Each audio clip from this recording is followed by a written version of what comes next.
Hi, I'm Daniel Cohn, the editorial director of Spin, and I'm here with Andrew McMahon at South by Southwest. How are you today? I'm doing well, thanks. You have a very big few days, very busy, lots going on. That's right. Yeah, And we're running around like crazy. it's going to be a blast. But what we were talking about earlier was really interesting about your foundation and with regards to mental health. So want to tell us a little about what your foundation does, because it's a wonderful cause and it really taps into what people need to hear about mental health.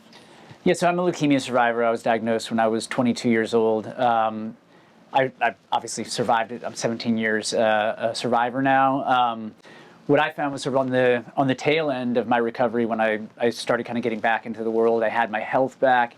It was really my mental health that took the longest to recover. There was a number of years, I would say like 5 or 6 years, that it was just a huge roller coaster ride, a lot of post-traumatic stress, things that I didn't really have a name for. Eventually, I sought therapy. I was probably close to 30 and realized quickly just how much I had been missing by just not looking after my mental health. And so when I started the Dear Jack Foundation, which we create programs for adolescents and young adults who are facing a cancer diagnosis or who have survived one, we decided really to focus on ways to help them build community, ways to enter survivorship in a healthy way, and also to do our very best to destigmatize the bit about mental health, because I think a lot of young people are reluctant to go seek help and go seek therapy when it really can be such a game changer. So we recently partnered with a amazing group called Find Your Anchor. They do suicide prevention via these incredible boxes they send out to people who are in need, who may be on the verge of suicide or thinking about it.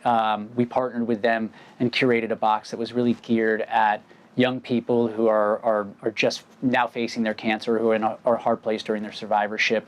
And we send those boxes out to hospitals all over the country. And also you can just go to dearjackfoundation.org and order one if you need one for yourself or you feel like a friend would benefit from one.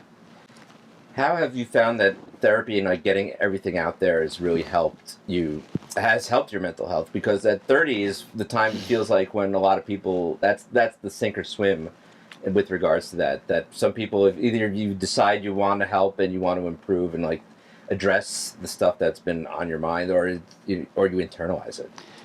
Yeah, I mean, I think for me, I've been so fortunate. I have an amazing wife who saw me through my cancer and through everything that followed. And I think there was just a moment for her where, she started to wonder, like, am I signed up for this for the rest of my life? Like these mood swings and all of the things that went along with me not really coping with what I had gone through, not just with my cancer, but other things that had cropped up from my childhood. And it was really in that space. I mean, it was almost immediate. Obviously, I didn't feel like better immediately, but I think just sitting down for the first time, with a neutral kind of third party and saying, like, this is where I come from, this is what I've seen. It changed the trajectory of my life in such a major way, because all of a sudden I had a space to kind of unburden myself, that I didn't feel like I was burdening others. I think that was a big part of it for me. I just wanted people to think I was fine and just kind of shovel things under the rug. And yeah, I mean, I still go to this day, not as frequently as I used to, I suppose, but it has been sort of the touchstone for me when things get tricky. And I tend to find I usually walk out the other side feeling better, or at least, course corrected. Do you find it hard to take care of your mental health when you're on the road? I do. I mean, I think it's easier now. I mean, I keep a standing appointment, and I have the language. I think that I didn't have before. I also, you become so much more aware of yourself and the way that, for me, the way that I receive life and the way that I, encounter difficult moments in my life and my reactions to them. And I think a lot of what I've learned over the course of my time in therapy is how to take that first reaction, which isn't always the healthiest, and just take a breath and take a moment and say, is this really the direction you want to go in with this? Even in relationships, when you're fighting with somebody and like where your first reaction could be just to like blow up and freak out. I think now in my personal life, there's so much more of a pause before I hit that moment. Of course, I'm far from perfect and I still hit those moments, but I find it just easier to get back on track even when I've found myself slipping a bit.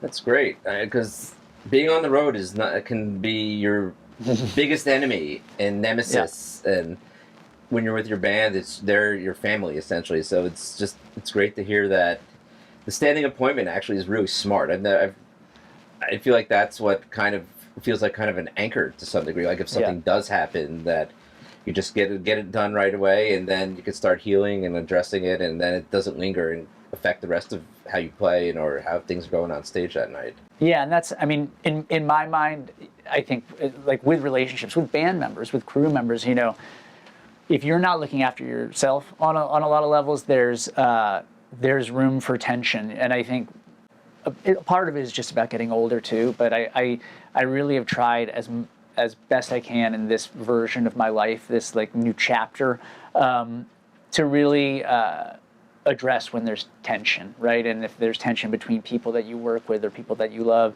rather than letting that stuff sit, it's really kind of it's like a superpower to just say like, is everything okay? And like, can we talk about it? You know, and it doesn't have to be, you know, there could be a problem, but I'm a big fan these days of trying to get ahead of those things. And I think you know, going through a process of sort of talk therapy and everything that went along with it has made that much more of a priority for me, where I think I used to kind of run from things when they got difficult or when there was tension, and that didn't always play out so well in my personal life, or professional for that matter.